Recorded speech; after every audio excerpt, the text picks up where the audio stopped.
Kagabi nga ko Marites, bago kami matulog, ayan, at nagkilo na nga muna si Jowa ng bigas dahil naubusan na nga kami ng mga nakakilo. Ganito nga po yung ginagawa namin para pag may bumili diretso bigay na nga lang at hindi mo na nga kailangang magkilo-kilo at sayang din sa oras. Ako naman nga po yung tagatali ng bigas, tapos si Kuya Siya naman nga po yung nagbabantay doon sa tindahan. Nanonood din kasi kami ng TV. Kahit masama nga yung ating pakiramdam, ay kailangan pa rin natin magtuloy-tuloy sa ating mga ginagawa para hindi nga tayo matambakan. Uminom na nga rin po ako ng new sip dahil tapos na nga rin po kami kumain dyan. Sabi ko nga sa kanya bago kami magsarado magkilo na muna siya. Nabili na nga po yung pinakalas na kinilo namin nung nakaraan. Maliban nga sa tagi-1 kilo yung gagawin namin, magtitimbang nga rin si Jowa ng kalahating kilo dahil meron nga rin po bumibili sa amin yan. Isa din talaga ito na kailangan natin ibenta sa tindahan kahit 25 kilos lang para pag may naghanap meron tayong maibibigay. Hindi mo naman nga po kailangan na mag-stock ng maraming bigas kung alam mo nga na limit lang naman yung naghahanap nito. Malaki-laki na nga rin po yung naipon ko nung benta ng bigas dahil nakahiwalay nga po yung pinakabenta nito kasama na nga ng tubo. Din kasi ako nababasang nagko-comment or natatawa kung bakit nakahiwalay yung mga puhunan. Akin kasi mas gumaan nga po yung pagpapaikot ko ng puhunan at tubo nung nakahiwalay yung mga benta nila at hindi ko nga kailangang bawasan. Dahil hindi na nga po ako nag-iisip kung saan kukuha ng susunod na pangpuhunan pag naubos na nga po yung stock.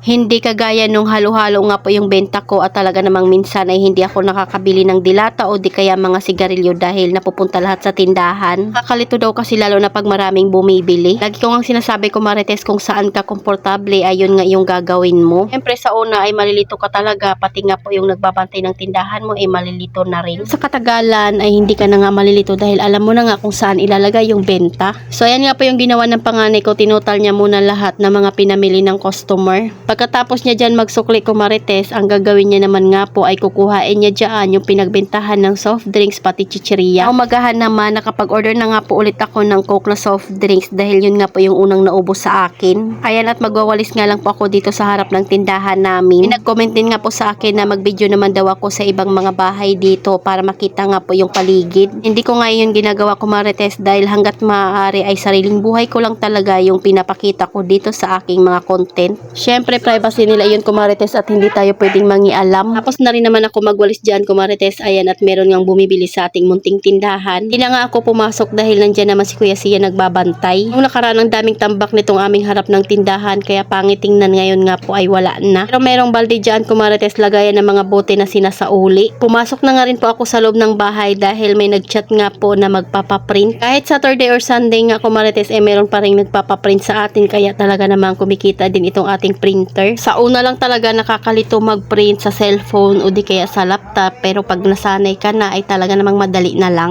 So ayun lang muna Marites, salamat sa panonood. Follow for more. God bless us at sana i-share nyo na nga rin po itong aking video.